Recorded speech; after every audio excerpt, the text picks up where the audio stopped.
Hello everyone. ನೋಡಿ, ನಾನಿಲ್ಲಿ ಒಂದು ಸಂಜೆಗೆ ನಾವು ಮನೆಯಲ್ಲಿ ಮಾಡಿ ತಿನ್ನಬಹುದಾಗಿರುವಂತಹ ಒಂದು ರೆಸಿಪಿನ ತಗೊಂಡು ಬಂದಿದ್ದೀನಿ. ಇದರ ಹೆಸರು ಬ್ರೆಡ್ ಪಪ್ಸ್ ಅಂತ. ಇದನ್ನು ನೀವು ಕೆಲವರು ಮೈದಾ ಗೋಧಿ ಎಲ್ಲ ಮಾಡ್ತಾರೆ, ಗೋಧಿಯಲ್ಲೆಲ್ಲ. ಇದು ಬ್ರೆಡ್ ಮತ್ತು ನೀವು ಒಂದೆರಡು ಮೊಟ್ಟೆ ಇದ್ರೆ ಸಾಕು, ಆರಾಮಾಗಿ ಮನೆಯಲ್ಲೇ ಮಾಡ್ಬೋದು. ಸೊ ಹೇಗೆ ಮಾಡೋದು ಅಂತ ನೋಡೋಣ ಬನ್ನಿ.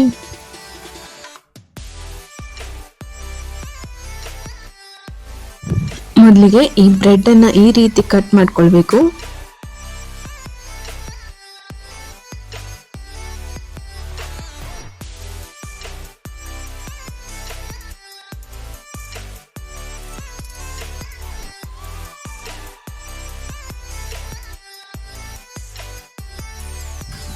ಇವಾಗ ಅದರ ಸೈಡಲ್ಲಿರೋ ಆ ಪೀಸ್ ಕೂಡ ನಮಗೆ ಬೇಕಾಗುತ್ತೆ. ಇದನ್ನು ನೋಡಿ, ನಾನೀಗ ಮಿಕ್ಸಲ್ಲಿ ಹಾಕಿ ಗ್ರೈಂಡ್ ಮಾಡ್ತೇನೆ. ಅದರ ಪೌಡರ್ ಬೇಕು ನಮಗೆ. ಈ ರೀತಿ ಹಾಕೊಂಡು ಒಂದ್ಸಲ ಪೌಡರ್ ಮಾಡ್ಕೊಳ್ಳೋಣ.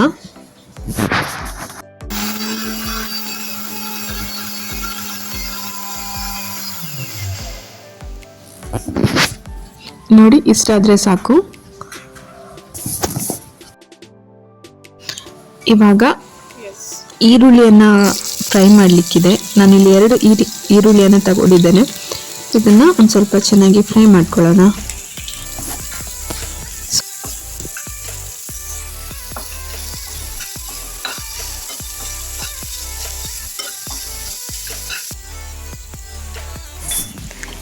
ಇಲ್ಲಿ ನಾನು 1 ಟೇಬಲ್ ಸ್ಪೂನಷ್ಟು ಕೆಂಪು ಖಾರದ ಪುಡಿ ಅನ್ನು ತಗೊಂಡಿದ್ದೇನೆ. ನಿಮಗೆ ಖಾರ ಬೇಕಿದ್ರೆ ಜಾಸ್ತಿ ಕೂಡ ತಗೊಳ್ಬೋದು. ಹಾಗೆ ಸ್ವಲ್ಪ ಗರಂ ಮಸಾಲ 1 ಟೇಬಲ್ ಸ್ಪೂನ್, ಸ್ವಲ್ಪ ಅರಿಶಿಣದ ಪುಡಿ ಮತ್ತು ಉಪ್ಪು. ನಿಮಗೆ ಎಷ್ಟು ರುಚಿಗೆ ಬೇಕೋ ಅಷ್ಟು ಉಪ್ಪು ತಗೊಳ್ಳಿ. ಎಲ್ಲವನ್ನು ಹಾಕಿ ಸ್ವಲ್ಪ ಇದನ್ನು ಫ್ರೈ ಮಾಡ್ಕೊಳ್ಳೋಣ.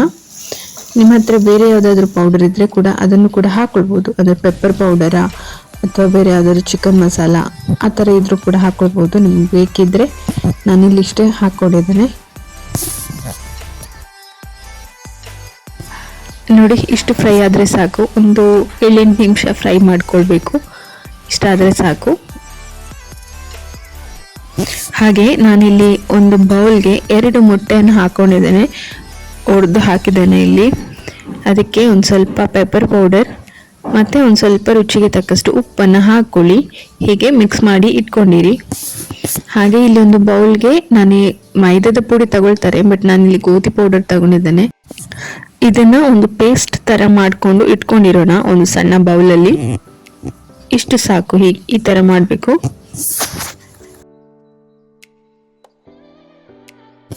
ಇವಾಗ ಆ ಬ್ರೆಡ್ ಸ್ಲೈಸ್ ಮಾಡ್ಕೊಂಡಿದ್ವಲ್ಲ, ಅದರ ಸೈಡಿಗೆಲ್ಲ ಆ ಗೋಧಿ ಪೇಸ್ಟನ್ನು ಹಾಕ್ಕೊಳ್ಳಿ. ಈ ಥರ ಹಾಕ್ಕೊಂಡು, ಹಾಗೆ ಈರುಳ್ಳಿ ಮಸಾಲ ಮಾಡ್ಕೊಂಡಿಟ್ಟಿದ್ವಲ್ಲ ಅದನ್ನು ಕೂಡ ಒಂದು ಸ್ವಲ್ಪ ಮಿಡ್ಲಲ್ಲಿ ಹಾಕ್ಕೊಳ್ಳೋಣ.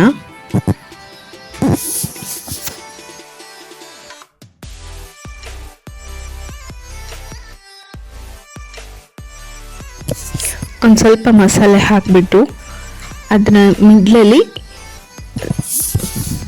ಬೇಯಿಸಿದಂತಹ ಮೊಟ್ಟೆಯನ್ನು ಹೀಗೆ ಇಡೋಣ. ಅದರ ಮೇಲೆ ಇನ್ನೊಂದು ಬ್ರೆಡ್ ಸ್ಲೈಸ್ನ ಇಟ್ಟು ಹೀಗೆ ಸ್ವಲ್ಪ ಪ್ರೆಸ್ ಮಾಡ್ಕೊಳ್ಳಿ. ಹಾಗೆ ಒಂದು ಸ್ವಲ್ಪ ಗೋಧಿ ಪೇಸ್ಟನ್ನು ಮಿಡ್ಲಲ್ಲಿ ಹಾಕ್ಕೊಳ್ಳಿ, ಸ್ವಲ್ಪ ಗಟ್ಟಿಯಾಗಿ ನಿಲ್ಲಿ ಅಂತ. ಹಾಗೆ ಇಲ್ಲಿ ನಾವು ಮೊಟ್ಟೆಯನ್ನು ಹೊಡೆದು ಇಟ್ಟಿದ್ವಲ್ಲ, ಅದಕ್ಕೆ ಒಂದ್ಸಲ ಡಿಪ್ ಮಾಡಿ ಹೀಗೆ ಅದರಲ್ಲಿ ಅದ್ದಿ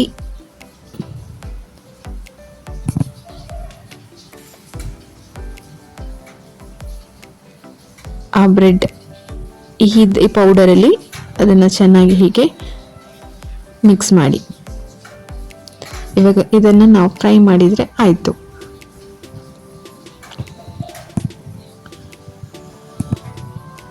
ಜಾಸ್ತಿ ಎಣ್ಣೆಯಲ್ಲಿ ಏನು ಫ್ರೈ ಮಾಡಬೇಕು ಅಂತ ಇಲ್ಲ, ಒಂದು ಸ್ವಲ್ಪ ಎಣ್ಣೆ ಹಾಕಿಬಿಟ್ಟು ಅದರಲ್ಲಿ ಫ್ರೈ ಮಾಡಿಕೊಂಡ್ರು ಸಾಕು. ನೋಡಿ, ನಾನು ಇಷ್ಟು ಎಣ್ಣೆ ತಗೊಂಡಿದ್ದೇನೆ. ಇದರಲ್ಲಿ ಇವಾಗ ಎಣ್ಣೆ ಬಿಸಿ ಆದ ನಂತರ ಹೀಗೆ 2 ಸೈಡನ್ನು ಫ್ರೈ ಮಾಡ್ಕೊಳ್ಬೇಕು. ತುಂಬಾ ಈಸಿಯಾಗಿ ನಾವು ಮನೆಯಲ್ಲೇ ಮಾಡ್ಕೊಳ್ಬೋದು. ಟೇಸ್ಟಿ ಕೂಡ ಇರುತ್ತೆ. ಹೊರಗಡೆಯಿಂದ ತಂದು ತಿನ್ನೋದಕ್ಕಿಂತ ಇದೆಲ್ಲ ಬೆಸ್ಟ್, ಮನೆಯಲ್ಲೇ ಮಾಡಿ ತಿನ್ಬೋದು. ಮಕ್ಕಳಿಗೂ ಕೂಡ ಇಷ್ಟ ಆಗುತ್ತೆ.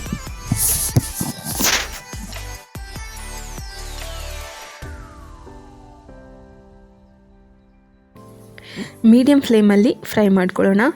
ನೋಡಿ ಇವಾಗ ಒಂದು ಸೈಡ್ ಆಗಿದೆ, ಇವಾಗ ಇನ್ನೊಂದು ಸೈಡ್ ಕೂಡ ಫ್ರೈ ಮಾಡ್ಕೊಳ್ಳೋಣ.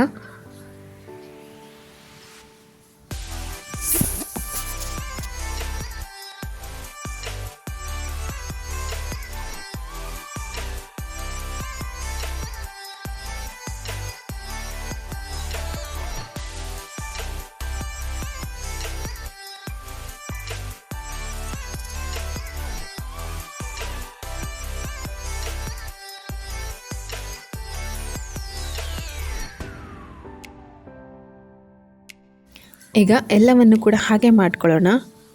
ಅದೇ ರೀತಿಯಲ್ಲಿ ಫ್ರೈ ಮಾಡಿಕೊಂಡ್ರೆ ಆಯಿತು.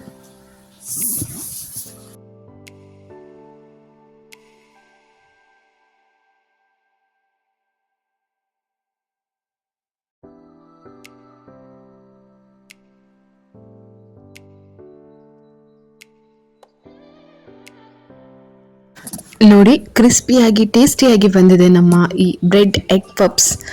ಇದನ್ನು ನೀವು ಸಾಸ್ ಜೊತೆ ತಿನ್ಬೋದು, ತುಂಬ ಚೆನ್ನಾಗಿರುತ್ತೆ. ನೀವು ಖಂಡಿತವಾಗಿ ಒಮ್ಮೆ ಟ್ರೈ ಮಾಡಿ ಮನೇಲಿ, ಹಾಗೂ ಕಮೆಂಟ್ ಮಾಡಿ ಹೇಳಿ. ನೋಡಿ ಇವಾಗ ನಾನು ಕಟ್ ಮಾಡಿ ತೋರಿಸ್ತೇನೆ.